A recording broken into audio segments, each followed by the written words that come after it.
Okay, good afternoon, and welcome all of you to the installation ceremony for the Mary Jo Rogers Professorship in Cancer Immunology and Melanoma Research, and afterward, a special program of promise and progress at the Bloomberg Kimmel Institute for Cancer Immunotherapy. I'm, of course, Bill Nelson, the Marion I. Knott Professor and Director of the Sidney Kimmel Comprehensive Cancer Center. And we have a number of welcomes, many very special people here in the audience today. First, our university president, Ronald J. Daniels. Next, the dean of our medical faculty and CEO of Johns Hopkins Medicine, Dr. Paul Rothman. The president of the Johns Hopkins Hospital, Dr. Redonda Miller. Executive vice dean of our School of Medicine, Dr. Landon King. The Sidney Kimmel Professor of Radiation Oncology and Molecular Radiation Sciences, Dr. Ted DeWeese. Johns Hopkins Medicine trustee, Francis Knott. A very special welcome to Sidney and Caroline Kimmel.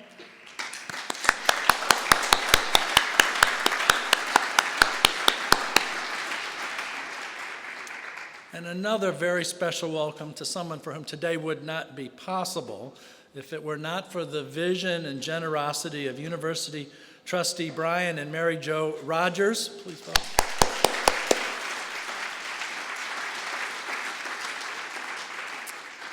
And they're here today joined by their daughter Hillary, Mary Jo's sister Mary Kay McAvoy, and her brother and sister-in-law Walter and Maureen McAvoy, and their son Parker.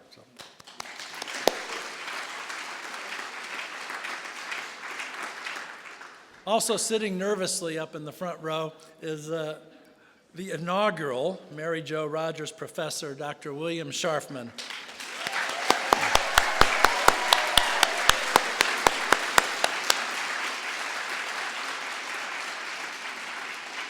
Who's here with his wife Paula, their children Chavi and Avi, and the entire Sharfman family, Garrison looking beautiful on the second row. Bill, I can't think of anyone more deserving of this kind of honor and recognition as you'll get being the Mary Jo Rogers Professor. So today is a very exciting day for the Cancer Center. An endowed professorship provides stability and flexibility needed for our faculty to take advantage of all the opportunities, take risks, innovate, improve healthcare, particularly in an area like melanoma and immunotherapy that's exploding with opportunity. People doing better and better. It's also an important day for the Bloomberg Kimmel Institute for Cancer Immunotherapy, as this is the first endowed professorship coming out of this newly formed institute. The professorship also represents a unique collaboration between our university and the state of Maryland. The state of Maryland, through its Maryland E-Novation Fund, is contributing to this professorship. It's administered by the Maryland Department of Commerce, and it's provided matching funds. So a very unique investment by our institution, our state, and our Bloomberg Kimmel Institute in the future of immunotherapy for melanoma. The importance of these endowed professorships cannot be overstated. They're often critical in bringing us and retaining the best people in the world to solve the cancer problem. At this time, I'd like to invite Dr. Rothman to the podium to introduce and present the Mary Jo Rogers Professorship to the president of the university. Paul.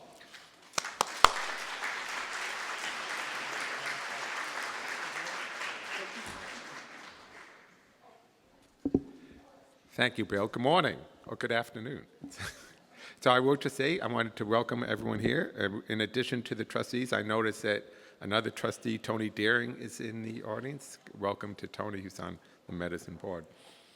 I'm really pleased to be here today with the leadership of Hopkins, along with some of our wonderful donors and trustees, to inaugurate the Brian and the Mary Jo Rogers Chair in Cancer Immunotherapy and Skin Cancer. You know, the Kimmel Cancer Center was founded on the promise that Hopkins could build a team of clinicians and researchers who would take the approach that only integrated clinical care tied to basic research could both help solve the problems of cancer and provide our patients with the very, very, very best care. And that was a promise by which the Sidney Kimmel Cancer Center was founded. And the nice thing is that promise has come to fruition, and the future is today at the Kimmel Cancer Center. And there's no field where I feel that's probably stronger than both immuno-oncology and skin cancer therapy. And that's why we're here today to celebrate it. You know, Bill began the melanoma cancer group here in 1995, is that right? And if you could think about what we had for melanoma treatment, that's only 11 years ago, and think about what we're able to do today with the new therapies that Bill's helped to develop, including the BRAF therapy, the anti-PD-1 therapy, the CTLA-4 therapy. Think of 11 years ago, those therapies were not available, and today we have patients with skin cancer, metastatic melanoma, that we're able to take that disease, which was uniformly lethal in a very short period of time, and now treat those patients. And we do it, Bill, with your leadership, both here and at Green Spring, because you really always knew how to keep the patient in the center. You built your group around the patient, about how to provide that patient with the very, very best care. But that care was informed by the science that the Kimmel Cancer Center developed. And thinking about PD-1 now in those cancers, and that is a true promise of the Kimmel Cancer Center, and no one at this institution can bring that to fruition better than Bill Sharfman and the group in the melanoma group. So I wanted to really first thank Bill for your leadership. That leadership is, by this chair, we know it's going to be sustained for a great period of time here. And I'm sure your patients, some of which I'm sure in the audience, feel the same, and want to thank you.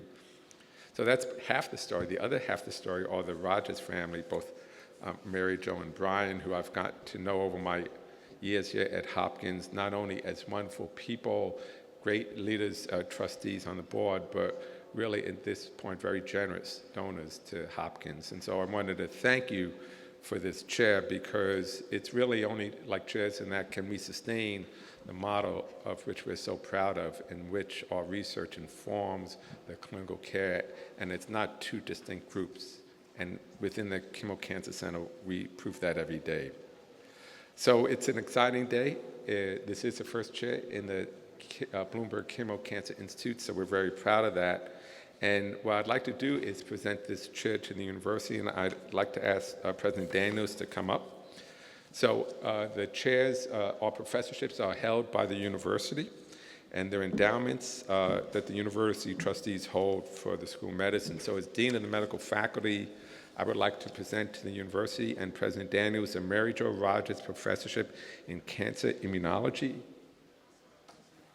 and Melanoma Research. Ron.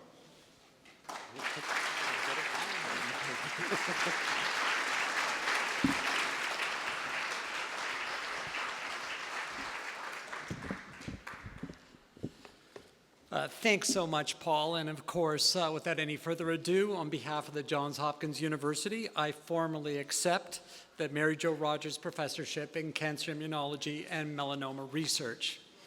It's truly a pleasure to celebrate this moment with Mary Jo, Brian, Hillary, and so many family members and friends, including members of the Sharfman family, who will help us inaugurate our Rogers Professor, Bill Sharfman. And of course, Carolyn and Sidney, that you're here as well, adds a very special dimension to these proceedings. The truth is, I have the honor as university president of accepting a number of different professorships across different parts of the university, but this one, in truth, feels a little bit different. At Hopkins, we have supporters who are grateful patients, patients who have faced a daunting diagnosis, and through the work of our clinicians and researchers have seen a brighter future. But it's rare to have someone who is not only willing to lend their support to the institution, but their own voice to the cause. In part, this is because we know from our patients how hard it is to be publicly associated with illness. For so many who have traveled from health to illness and then back to health, there are clearly competing desires. On the one hand, there is a sincere and heartfelt wish, yearning to move beyond illness and not be defined by it. On the other hand, there is the sense for so many of us who have gone through an experience like that, that you want to make the experience mean more. To wonder at some level, when I have received so much, what can I do to share my good fortune with others? Mary Jo, in your willingness to share your own experience, you have helped transform your illness into a platform to helping others. Whether bringing your insights to the Melanoma Research Alliance or holding the Vice President of the United States enthralled to your story, which I saw and many of us saw firsthand several months ago, you have, with quiet grace and determination, answered the question of how to make your experience mean more. With this professorship, we are not simply expressing our gratitude, but our desire never to lose sight of the courage and strength it takes to do what you have done and continue to do, to advocate not only for sharing what we already know, but to filling in the gaps in our knowledge. Now, fulfilling this aspiration is what drives the Sidney Kimmel Cancer Center, which was founded on the principle that we must marshal expertise across disciplines and perspectives and divisions to address a complex and elusive foe. This is the promise of your professorship, fueled by your tremendous support and matched by Maryland's E-Innovation Grant Program, thanks to Brian's insistence that we do all that we can to bring every available resource to bear on this fight. And of course, in our inaugural Rogers professor, Dr. Bill Sharfman, who has devoted his life to doing exactly that. In his 2 decades of leadership, as Paul Rothman mentioned a moment ago, of the Johns Hopkins Melanoma Group, Bill has changed our understanding of the complex matrix of melanomas. With a brand of honesty, integrity, compassion, and persistence that draws clinicians and patients alike, Bill has worked to open new avenues to treatments for complex and advanced cancers, creating a feedback loop between clinical trials and patient care. And he has presided over a remarkable renaissance in the application of a number of new therapies in melanoma that, as we know, have dramatically changed outcomes for our patient population.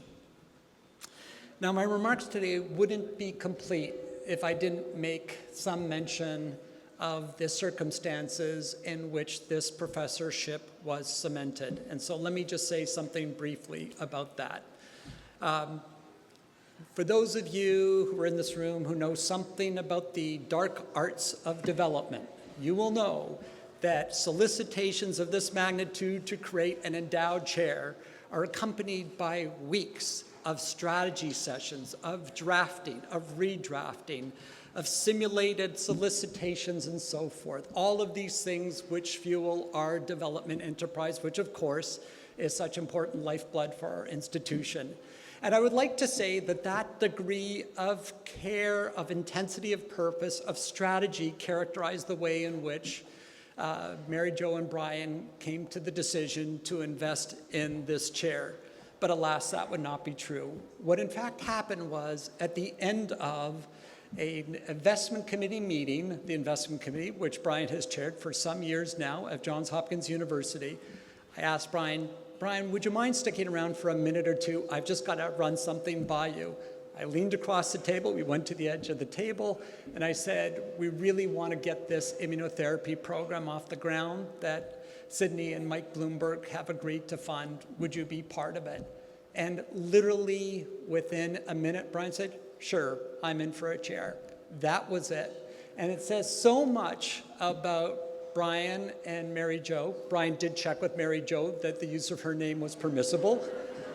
But the fundamental decision to respond to that call and do so with alacrity, without any formal proposal, without any great strategy, says something about you guys and your ties to us. And we're really indebted for all your support. So for all these reasons, I can think of no better team than Mary Jo and Brian Rogers and Bill Sharfman to help us steel our determination and change the story of cancer once and for all. Congratulations, Bill, on this great honor, and thank you for all that you have done and will continue to do for our patients. Mary Jo and Brian, thank you for your support and confidence in Dr. Sharfman, indeed your institution, in this institution. Let me finally say our university and health system were founded and sustained by Baltimore's civic leaders. people who share our values of excellence, humanity, and service in our city and around the world. And we know to our civic leaders that you could commit your energies, your vision, your philanthropy to any of a number of institutions in any of a number of cities. That you do so here at Hopkins in Baltimore means so much to us. Thank you so very, very much.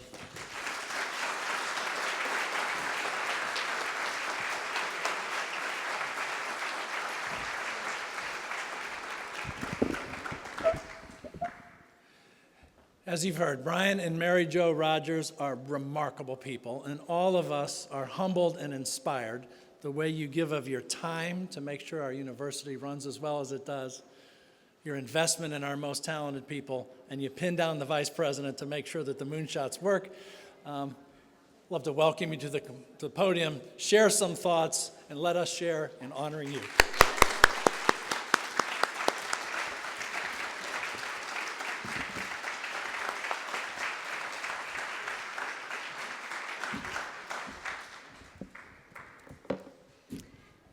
Brian and I wanted to thank you all for being here. I look around the room and I see so many familiar faces, from my doctors, my family, and my friends who have helped me get through all this and made it possible for me to be standing here today.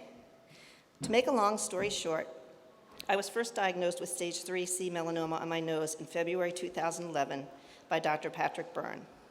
After several surgeries, including a forehead flap, I consulted with Dr. Byrne and Dr. Miller on my next steps, and they recommended I reach out to Dr. William Sharfman to decide what treatment, if any, I was going to choose. At the time, Hopkins didn't have any immunotherapy trials. The only treatment they offered for stage 3 melanoma was interferon. Dr. Sharfman referred me to Dr. Lynn Schuchter at Penn and to Memorial Sloan Kettering. I decided to go to MSK for their ipilimumab trial. Even though there was a 50% chance I would get the placebo, I decided it was worth the gamble. In February of 2013, after a CT scan, we found out that tumors had metastasized to my lungs. It was then that we learned that I had been getting the placebo. They put me on IPI right away, but unfortunately the tumors continued to grow. I was fortunate, however, that it never spread to other organs. I never thought I would say the words, I was happy that my tumors grew, but when they did, and I became eligible for the nivolumab trial at MSK, it was a very bittersweet moment. By that time, however, the MSK trial had closed.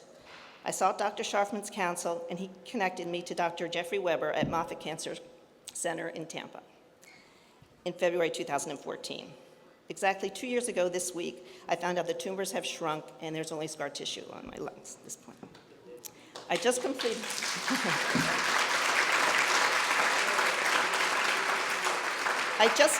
the trial and now just need to have CT scans periodically. Now that I've finished the trial, I'm in the market for a new oncologist closer to home, and I'm hoping, Dr. Sharfman, that you will consider taking me on as a new patient. Thank you. Brian and I are so grateful for the help and support the team at Johns Hopkins has given to us during this trying time. We wanted to do something that would ensure that Hopkins continues to provide research in the areas of cancer immunotherapy and melanoma, so that others can be as blessed and as fortunate as I have been. This is an expression of our gratitude for both the care I received at Johns Hopkins and the outstanding research work being done by Drs. Topalian, Pardoll, and many others. I wouldn't be here today if it weren't for all of you. My family and I thank you from the bottom of our hearts.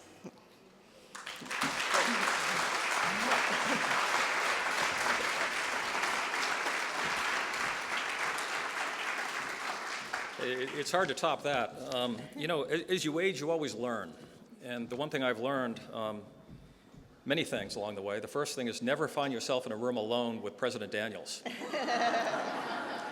Because it can be a very expensive meeting.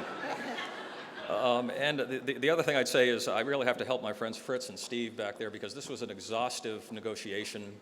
The development guys worked incredibly hard, Ron. It was not easy. They toiled, they strategized, and they worked really hard, and we're delighted to be here today, reflecting their fine efforts.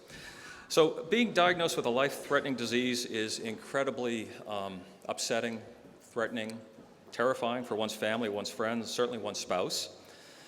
Two of our children here today, Hillary Rogers, my son Peter in the back, if he hasn't snuck out to go back to law school, And it's hard, and you're filled with uncertainty. You don't know what's going to happen next. And you embark on a quest to obtain the best medical care, hoping and praying for the best, while occasionally silently contemplating the possibility of the worst. Mary Jo's long and courageous battle to beat melanoma has been an inspiration to everyone in her life, certainly to many of you here today, certainly to me. And through her work on the board of the MRA and as a counselor to many other melanoma patients, she continues to inspire others battling this disease. So as we contemplated what to do and how to reflect our appreciation and thanks, we thought of Johns Hopkins. And it is so fitting today that the first recipient of this chair is Dr. Sharfman, who 5 years ago assumed what I would describe as the role of offensive coordinator. Now, in a football sense, offensive coordinator in Baltimore right now is a very controversial role, and we kind of go through them a lot. But in Dr. Sharfman's case, he really was the offensive coordinator, steering us to Penn, to Memorial Sloan Kettering, to Moffitt in Tampa, any place that would be able to help Mary Jo. So, Bill, you really were and have been the offensive coordinator. We hope that the work at this institute and continuing advances in immunotherapy will help many others achieve outcomes just like Mary Jo's, and we are so proud to support all of your work. Thank you very much.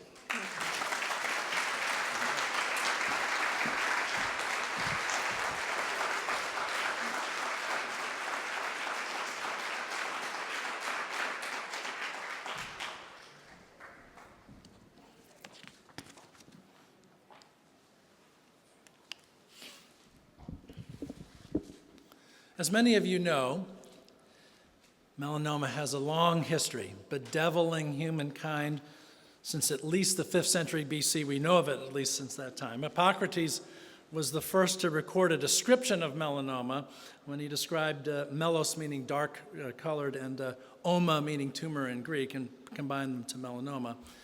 Fortunately, since that time, a lot has changed.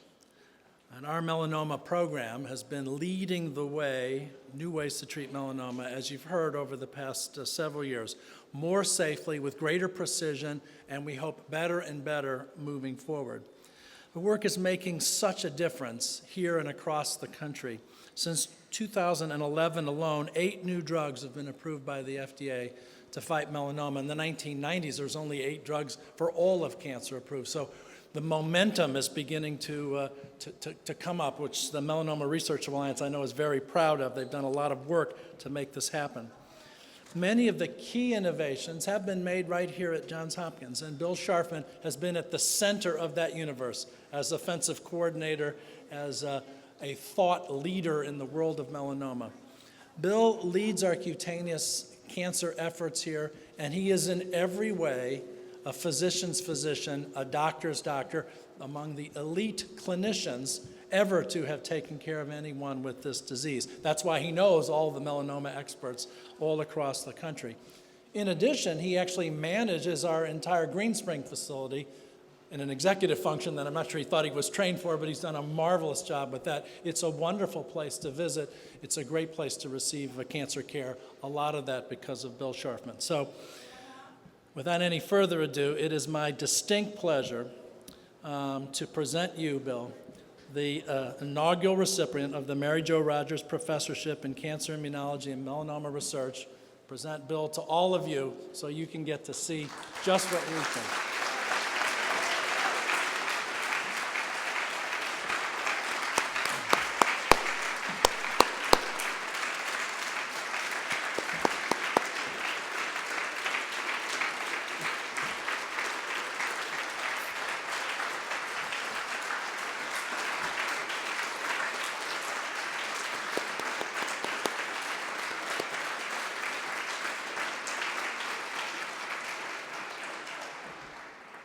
One of the great aspects of universities is rituals that are used, presenting a chair to the university president.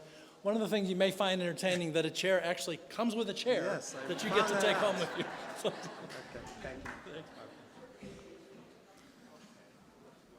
President Daniels, Dr. Rothman, Dr. Miller, Dr. King, Dr. Nelson, Mr. and Mrs. Kimmel, Mr. and Mrs. Rogers, honored guests, family, friends, colleagues, thank you all for being here.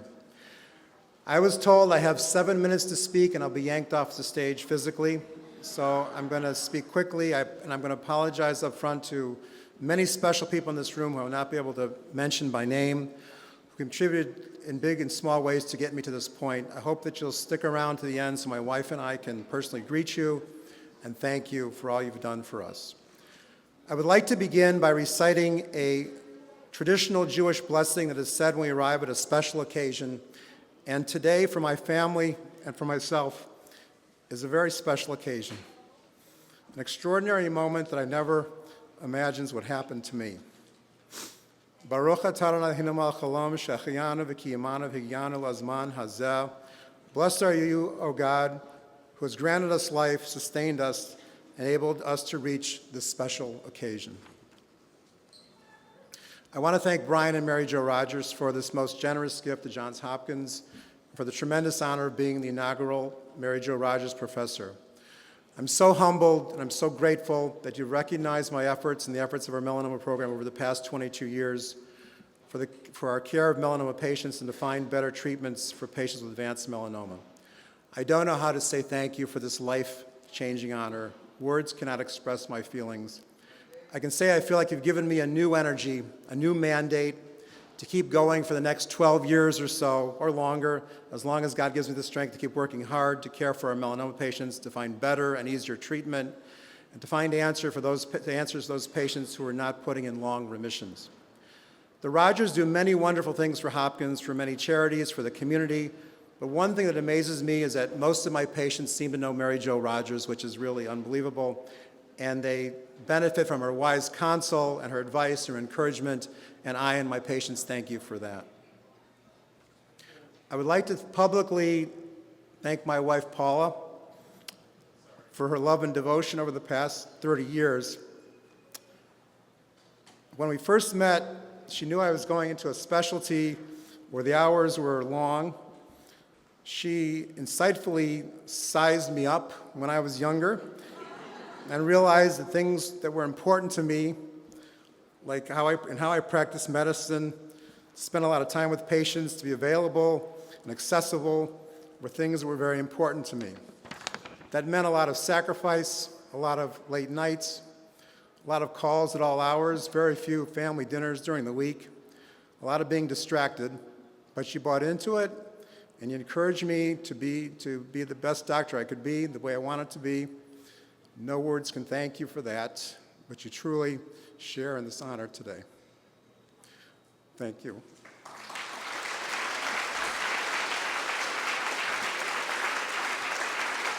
And I want to mention my children, Molly, Avi, Chavi, and Ariana, for their continued love and devotion. I spent my graduate years at a very unique place called Yeshiva College. In the morning, we studied Bible and Talmud. In the afternoon, we did our pre-medical studies. I never became the Talmudic scholar I was hoping to be, but I did remember a few important lessons that I learned. I remember very early on learning the very profound but simple teaching from the ethics of the fathers: obtain a teacher for yourself, acquire a friend for yourself, and judge everyone favorably. I think everybody in this room knows the importance of finding good teachers, and over the years, I have found the most extraordinary teachers. At the Medical College of Ohio, Dr. Charles Coball introduced me to medical oncology, and I was hooked. Cheryl Weinstein at the Cleveland Clinic, who is here today, was my longitudinal care attending in medicine and showed me a rigorous, at the same time empathetic way to evaluate patients.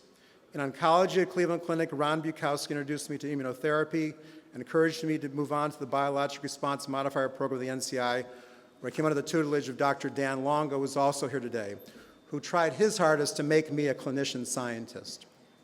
Then for 7 years, I came under the wing of Dr. Larry Waterbury at Bayview, such a kind and compassionate person, a knowledgeable oncologist, and a master hematologist. And also in those years, I came under the influence of Dr. Abeloff. About 18 years ago, Dr. Ettinger suggested I take a look at the medical director job at Green Spring Station, and I've been there ever since. And I want to recognize Dr. John Fetting, who guided me through the early years at Green Spring, as still an inspiration to me. And I want to thank my chief and my mentor, Dr. Ross Donahauer, for his strong support and encouragement over the last many years. I want to thank Dr. Stanley Miller, who I don't know if he made it here today, a very talented Mohs surgeon who was the founder of the melanoma clinic 22 years ago, and who allowed me to become part of it. The melanoma clinic was his vision, and without him, we may not have been here today. And I also want to recognize Dr. Julie Lang from the Department of Surgery. Just the two of us have been in the melanoma clinic from the beginning, along with our coordinator, the sweet, knowledgeable voice on the end of the phone, Kim Palmer. I don't like to boast, but I don't want there to be any misunderstanding about the history of Hopkins Melanoma Clinic. It was Julie and I who kept the melanoma clinic going for many years, striving with little fanfare, really no fanfare, to provide outstanding multidisciplinary care for our melanoma patients. And I also want to thank Dr. Charles Balch, who came to our melanoma tumor board every Tuesday while I worked at ASCO and shared it in his wisdom. I want to thank Suzanne Topalian for bringing her vast knowledge of immunotherapy to us, and particularly her early recognition of the value of anti-PD-1 and taking the melanoma group to the next level. And also to help train two outstanding melanoma docs, Leslie Fetcher and Evan Lipson. And also bringing Drew into the melanoma group. I sincerely appreciate the support that both of you have given me. When I think of teachers I've had over the years, I think of one group that is very dear to me. The extraordinarily talented oncology nurses I work with every day at Greenspring, led by Kelly Mercer, the nurses on 4A, and the nurses in immunology research. Every day they teach me about patient care, compassion, and how to do better in our mission. I can't name all the nurses, but I'd like to name one. That is my primary nurse, Linda Nauman, who never gets enough credit. She comes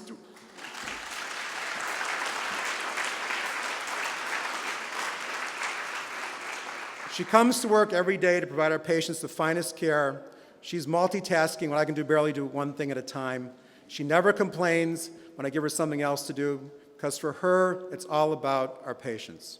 And by the way, she probably knows more about the side effects of our new treatments than anyone in the room. Thank you, Linda. No clinic runs better than medical oncology at Greenspring because of the outstanding staff, which has been handpicked over the years by my boss and my friend and our dedicated administrator, Sandra Bailey. She's back in the office as of yesterday, and I want to wish her a complete and speedy recovery. And thank you to my assistant, Amber, who keeps me sane, although I drive her a little crazy. And thanks to Terry Langbaum for her support over the years and her dedication to Greenspring Station. I also want to thank the patients in this room, who I certainly cannot name. Some of you I've known for 25 years. And it's a little hard to explain, but many of my patients in this room have given more back to me than I could ever have given to them. I want to finish up by recognizing 4 important people who are very responsible for any success that I've had. My wife and I realized early on that we had a great blessing of having 2 parents who would do anything for their children. I'm honored today to have my mother-in-law, Mrs. Gutman, here. My father-in-law, the late Cantor Joseph Gutman, was a Holocaust survivor who came to this country with little or nothing. My parents, Molly and Label Sharfman, were children of the Great Depression. All of them overcame great adversity to make sure my wife, my brother-in-law, my brother, and I would not have to struggle, would be well educated, would be able to pursue professions that they did not have access to, and hopefully could do some good for the world. A lot of people say I work hard. Few years I had the most RVUs in our department. I guess that's a big deal. But I brushed that off. I never had to work as hard as my father did his whole life. One of my father's friends told me how he remembers him coming to high school early in the morning with his ears frozen off from delivering papers in the wee hours in the morning. My father made sure I never had to work so hard. So I feel a little guilty accepting such a high honor just for doing the job I love to do with the people I love to work with in the place I love to work. But I accept this award, this honor, with great humility and great pride. To Brian and Mary Jo Rogers, to everyone who got me to this moment, thank you again. Today we're going to celebrate. Tomorrow we'll get back to work. I still have a lot of work to do. From the bottom of my heart, thank you all.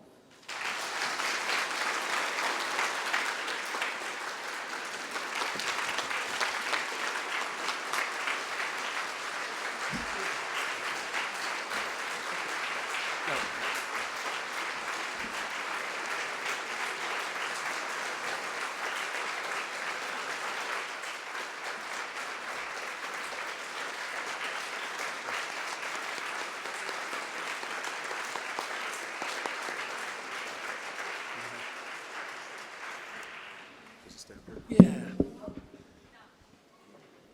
So you all have had a chance to see what great character can accomplish. Visionary philanthropy, great character in innovating in medicine and taking the best care of people who arrive at us asking for help after they've heard those 3 words, "You have cancer." What we'd like to do now is something very special, and I invite up to the podium our panelists for the day, and we'll come on up, and we will hear a little bit about what has been in the background of honoring Bill Sharfman today with this professorship, and that is the exploding field of cancer immunology and immunotherapy. I think we've long had hints about how the immune system recognizes cancer cells in the body. What's been changing and changing rapidly is we've begun to understand why the immune system is active or not active, and we've begun to be able to train the immune system more effectively to go chase down cancers and eliminate them, and you've heard some compelling stories about that. This opportunity was so extraordinary that 2 visionary philanthropists, Mike Bloomberg and Sidney Kimmel, invested, as you've heard, along with the Rogers, in the Bloomberg-Kimmel Institute. And what we'd like to do is give you just a flavor from our panelists as to what the excitement is about, where the science is going, and how it's really beginning to help people. And I'd like to first turn to our Bloomberg-Kimmel Institute director, Drew Pardoll. And Drew, what is the excitement all about? What is happening with the science of immunology and how it's beginning to impact cancer? I'm going to tell you about how things really work in the Kimmel Cancer Center. So when the first anti-PD-1 trial started, and Suzanne and Bill really are an amazing team, I will never forget the moment, the first patient that came back that had a regression of their melanoma, and they sent around the scans before and after. I'm, by the way, there weren't any names on them, and I was part of the trial, so that was not a HIPAA violation. I've been involved in trials. We've developed a number of therapies where we've seen one regression, and it was very exciting. And then there were no regressions after that. And this was something that we were plugging away at for actually a quarter of a century. But then there was a second, about a month later, and that's when your heartbeat goes up a little bit. And then there was a third, and we began to realize that we had something special, not only in melanoma, but there was a kidney cancer responder, there was a lung cancer responder. It was getting to be a little bit of a, let's recheck this. There must be a mistake. They sent the wrong CAT scan around. And then there was actually a colon cancer patient who had a complete response. And although the next 10 colon cancer patients didn't have a response. So this PD-1 started getting to be something very, very cool. There was a lot of science that went behind it. And then one day, Luis Diaz comes running into my office with a crazy idea. Now, Luis comes up with about one crazy idea a week. That's just what he shares with you. One a day. That's right. Those are just the ones I know. And he said, the reason that melanomas respond, lung cancers, respond is because they've got lots of mutations. So here's a cancer geneticist, all right, also GI doctor, talking to an immunologist. That never used to happen in oncology, never used to happen. And my first response was another crazy Luis idea. He said, think about it. Lots of mutations, lots of antigens that the immune system can recognize. And then, we were also just scratching our heads over why did this one patient with colon cancer respond. Of course, we have the best colon cancer biology and genetics group in the universe, just one floor up. And so we said, we have to do a brainstorming session. And so the immunologists went up. We got together with Bert Vogelstein, Ken Kinsler, Luis, Nick Papadopoulos, and Luis said, maybe this patient is an MSI patient, this specific genetic subset of patients, and characterized by genes that were actually discovered here at Hopkins many years ago by Bert and his colleagues. And we said, I don't know. So we got the blocks of the patient. Lo and behold, it was MSI. So this is a genetic subset of patients, Luis will tell you, have lots of mutations. And then it sort of all started coming together and making sense. And Luis and Bert actually said, okay, we've got to do this trial. They got together with young Lee and sort of formulated this, finally got one of the pharmaceutical companies to actually give us the antibody. And this has turned into, again, one of the sorts of amazing stories that come when you kind of do things the way I described to you, that doesn't actually happen in any other cancer center. So with that, I'm going to hand the ball over to Luis. Yeah, so next, since I didn't introduce everyone to start, I'm doing the reveal strategy. We have Luis Diaz. So Luis knows a lot about the skin and about skin cancer. As he will tell you, I knew his father when he was here at Johns Hopkins in the Department of Dermatology right around the time that melanoma clinic that Bill Sharfman remembers was launched. Luis, of course, has focused his career, head of the Swim Across America laboratory, on cancer genetics. But as you heard, he was able rapidly to wonder how would cancer epigenetics, or cancer genetics and epigenetics, work with the immune system. Luis, what is happening in the world? Thanks, Bill. Yeah, so my dad's a dermatologist, and he thought I was crazy when I wanted to go into medicine and oncology. And when I arrived here in 1998, you're surrounded by world-class role models. Physicians like Rodonda Miller, who's sitting right here, we were all looking up to as interns and residents here. Then going into oncology, people like Ross Donahauer, David Ettinger, just as role models on how to be as a physician. And across the street were amazing basic scientists, Bert Vogelstein, Carol Greider, Peter Agri, people who were making tremendous impacts on the basic science world. But where Hopkins really differentiates itself, and it's better than anyone else in the world historically, is at translational medicine, is at taking that idea from the basic science laboratories or from clinical observations and applying them clinically. And we're best at the world at that because we have the best patients, community, philanthropy, physicians, nurses, coordinators, and staff. We are better than anyone else at the world at this. So if we're going to cure cancer, it's going to happen here. And that moment hit us about 3 or 4 years ago when that conversation happened between Drew and myself and multiple other people here at the center. And we were able to take this idea that maybe it was the mutational burden that drove the immunotherapeutic response to these checkpoint inhibitors, and that could lead to exceptional responses. And it wasn't just an idea that we were going to shelve in some publication and get some press and maybe some grant funding, but rather it was an idea that was actually going to touch patients. And when I talked to young Lee, who's standing in the back there, about this study, and I pitched ideas to her in the past, and she said no. She said yes to this idea. And we weren't prepared for the impact we'd have with this idea. We had a drug company not fully on board with the idea. They said, we'll donate the drug to you to use in this clinical trial.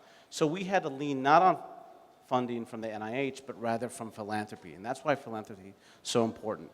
So we were able to take this idea, create a clinical trial, and then start treating patients. And what we weren't prepared for was not all the attention we got from the scientific community, not the attention we got from the lay press, because we got a lot of it, but rather the impact that we had on patients. And you're going to hear from 2 patients where we had a tremendous impact. And what this idea uncovered was our ability to identify patients who wouldn't be treated with these therapies and probably wouldn't be here today had we not had this opportunity. And Dr. Lee in the back always chastises me for using the word cure, but I am very optimistic that we're going to get here using these genetic signatures. So I'm going to pass it over to Stefanie Joho, who is one of the patients who was on our clinical trial using this genetic marker. This genetic marker, high mutational burden, or in her case, mismatch repair deficiency. We enrolled her in the study. Dr. Lee and myself treated her, and more than 60% of these patients are having exceptional responses. What does that mean? Tumor disappears, and now 2 years later, they're off drug. Now, mind you, patients at this stage, and she'll tell you a little bit about the story, had no other alternatives. So I'm going to let Stefanie tell you about her story. So Stefanie Joho, you're a cancer researcher now, as well as a patient, contributing to a clinical trial. Tell us your story. It's really remarkable. Thank you. Thank you so much. Yeah, so I'm also going to try to keep it brief because we all know how long these stories can get. But essentially, I was diagnosed with an aggressive stage 2B colon cancer at 22. I have something called Lynch syndrome, which many of you probably know, but is a genetic disposition to certain cancers, colon cancer being number one. So I was freshly out of NYU and diagnosed with this aggressive disease. Had surgery, and then essentially 10 months later, that stage 2 turned into stage 4 as my disease metastasized into my abdominal cavity. Another surgery, and then chemo preventatively. As I'm on the chemotherapy, my disease returns once again, and I'm basically put on a more aggressive chemo. So I had basically tried everything that I possibly could at this point at another institution. And I was deemed incurable. I was deemed inoperable. There was nothing left to do. I remember this day, like I remember no other day in my life, but essentially my oncologist in New York basically said, I'm so sorry, there's nothing left that we can do for you. There's interesting work being done in immunotherapy. That was sort of the direction that I was given. At this point, as Dr. Diaz mentioned, I'm barely 100 pounds. I'm taking a prodigious amount of narcotics for my back pain. I'm sleeping 18 to 20 hours a day. I'm not living. Bedridden and just not okay. So essentially what happens is I reach out to my network of doctors, and thankfully my doctor back in Philadelphia puts me in touch with Dr. Diaz. And Dr. Diaz calls me as I'm sitting, waiting to meet with the surgeon who would tell me that he had met with all the top surgeons, and all of them said that I'm completely inoperable and I would have a 2 to 5% chance of making it off of his surgical bed. And Dr. Diaz calls me, and I'm like, Mom, should I answer this call? It's from Baltimore. And she's like, yes, answer the call. And this is the call that forever saved my life, because Dr. Diaz essentially says, get over here as soon as possible. We've been having tremendous success with patients like yourself. And when I tell you that that was a lifeline to me, I'm not exaggerating by any means. I was more than ready to give up. I had the top doctors in the world telling me that it was time to give up, and Dr. Diaz said, no, get over here. And that was the light that I needed in the darkest of days. So I get over here, and the rest is history. Within 3 days of my first treatment, I started to feel some relief in my back. Within 3 months, my tumor shrank by 65%. Within, I think it was like a year and a couple months, I was deemed NED, no evidence of disease. And it's been tremendous. I mean, what can I even say? I have my life back. I feel like a human being again. I was on the brink of death, and now I'm here. And the amount of gratitude, how do you give back, right? As I'm sure Mary Jo asked herself this question many years ago. I'm ineffably grateful to this institution. Dr. Lee and Dr. Diaz, I joke they're like mom and dad, because she's the really rigid and incredible. No, she. Well, the funny thing is, I have a Brazilian mother and a Swiss father, so it's funny because you're like the Latin dad, who's like really excited about everything. No, but seriously, they have been incredible, holding my hand through every step of this process. always available for absolutely anything at any hour of the day. This obviously is uncharted territory for everybody, and I could not feel more, I couldn't ask for better people to sort of navigate me through this uncharted and this unknown, and I just would really love to thank also, sorry, I know this is not about me, but I would love to thank Mr. and Mrs. Kimmel and everybody here, Mary Jo and Mr. Rogers, for everything, because I literally would not be here. And thank you for investing in an institution that actually cares about treating human beings and not just numbers. So thank you very much.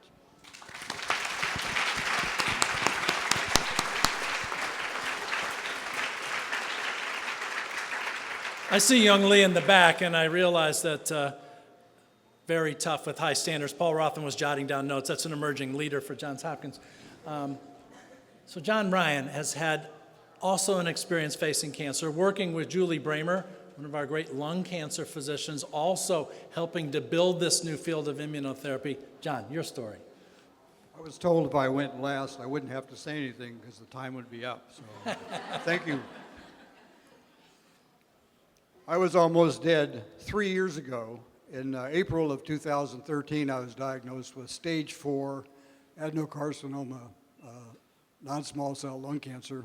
Went through 4 very painful and unsuccessful cycles of chemo. And having done Foundation 1 analysis of my mutations that weren't there, and a second opinion from William Powell at Vanderbilt, he said, when chemo doesn't work, get to Johns Hopkins, and get to immunotherapy, and get to Julie Bramer.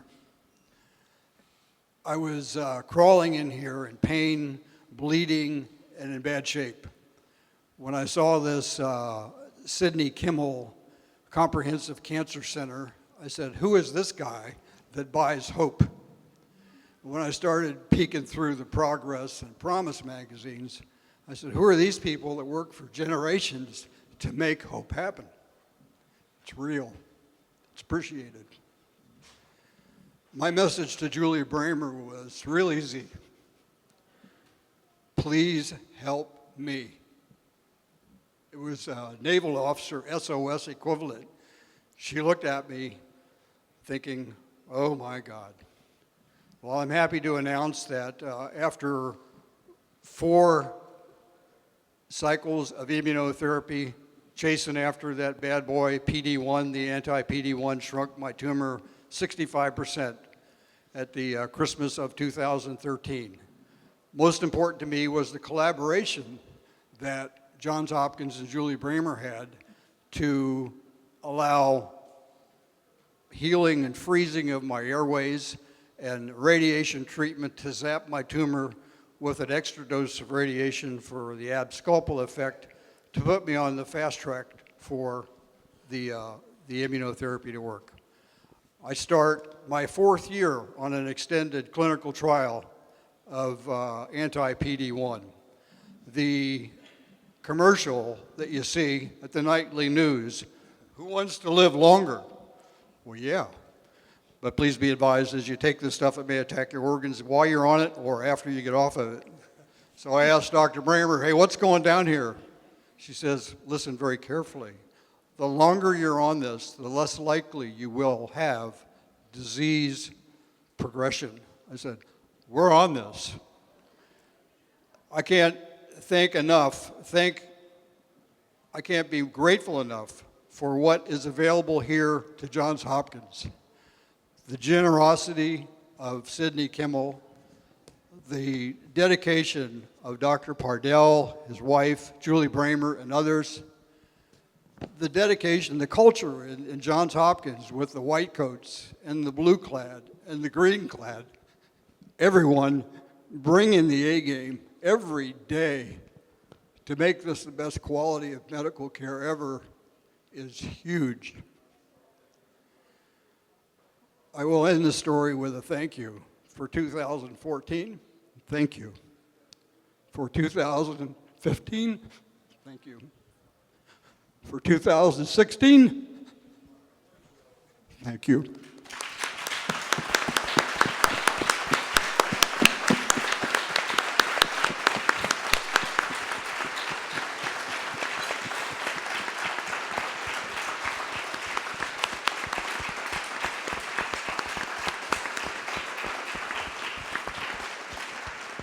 So a final thought from Bill Sharfman. Bill, you are the Mary Jo Rogers Professor because you know more about melanoma than anyone in the world. How is this new treatments, how do they look to you? You've seen a lot of melanoma in your life. Well, I'm not sure I know more than anyone else in the world, but the melanoma clinic is a much happier place than it used to be. And it's more exciting, more fun to be in the clinic. And we've gone from, in 5 years, gone from helping 5% of patients with advanced melanoma to helping 40% of patients with advanced melanoma. When we combine 2 immunotherapy drugs together, we probably help 60% of patients with melanoma. And not just help them by a few days or a few months, but give them these long remissions. But every day in the clinic, difficulties come up with the real patients, and these are issues that we at the Bloomberg Kimmel Institute have to think together about how to deal with them. The drugs are toxic. How do we lower the toxicity? Can we shorten treatment times? Can we figure out which patients really need combinations of drugs? Should we give targeted therapy and immunotherapy together? And how do we treat patients with brain involvement? All very difficult problems. The problems come up every day in our clinic, and problems we're going to have to work on. To me, the most exciting thing is the combinations of immunotherapies that are out there, that the potential ones. Right now we have trials with things called LAG-3 and anti-cure, but there's so many potential immune therapies to try, so many thousands of combinations and that have the potential to put people in long remission and with less toxicity. And we're going to need the collaboration of everybody at Bloomberg Kimmel to figure out an intelligent way to test all these important drugs so we get them to patients quickly. And we have to figure out why some patients just don't respond to our immunotherapy. It's very frustrating when somebody does and somebody just doesn't. So a lot of important issues come up every day, and I look forward to being part of this effort to find the answers in the next 10 and 15 years. Thank you.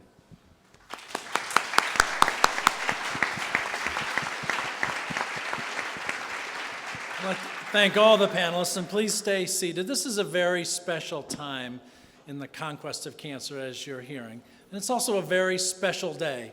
We pause to honor Bill Sharfman, Brian and Mary Jo Rogers, and on very special days, we're joined by Sidney Kimmel. Sidney, come up and give us some thoughts.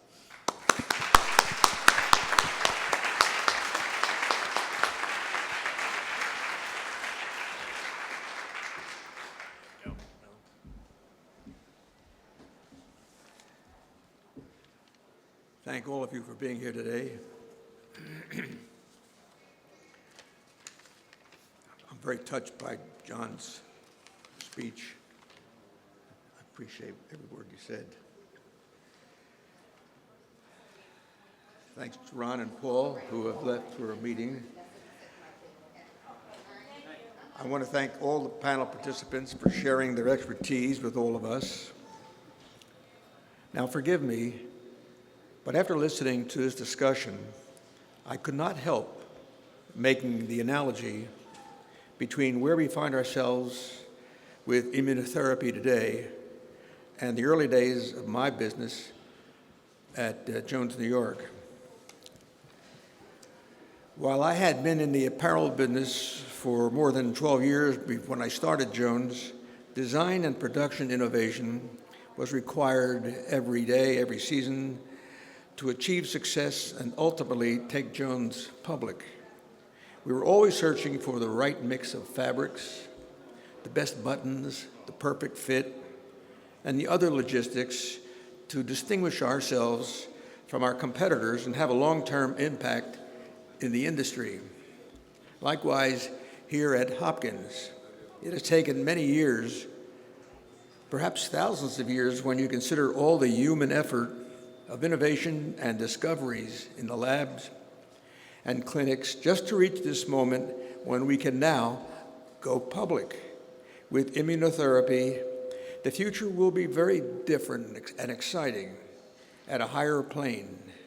Inevitably, there will be setbacks, but continuing the type of work that has already separated Hopkins from the rest and holding on to the long view will lead to great success. Sometimes ventures like ours, and forgive me, Jones, and immunotherapy can seem like a gamble. I had to take many risks before and after going public, and it was the willingness and capacity to take those risks that became the foundation of my company's success. Just like with Jones, you are encountering a new set of risks, but I know you take them with wisdom and the vision of a big payoff. I'm behind you now and for the long run. I want to congratulate and thank the Rogers family for their commitment to this cancer center in establishing the first named professorship in the Bloomberg Kimmel Institute. Your leadership is exemplary. Lastly, let me please make one other comment. I know that Terry Langbaum will be leaving the center in the next few weeks. I think she's here today. Raise your hand, Terry, if you're here. The Kimmel Cancer Center will not be the same without her here. Terry has been a friend to Caroline and me since our first connection to the Cancer Center more than 15 years ago. Terry, we wish you great happiness in your new endeavors, and we won't miss you because we intend to keep in touch. Thank all of you very much. I'm very touched by this meeting today.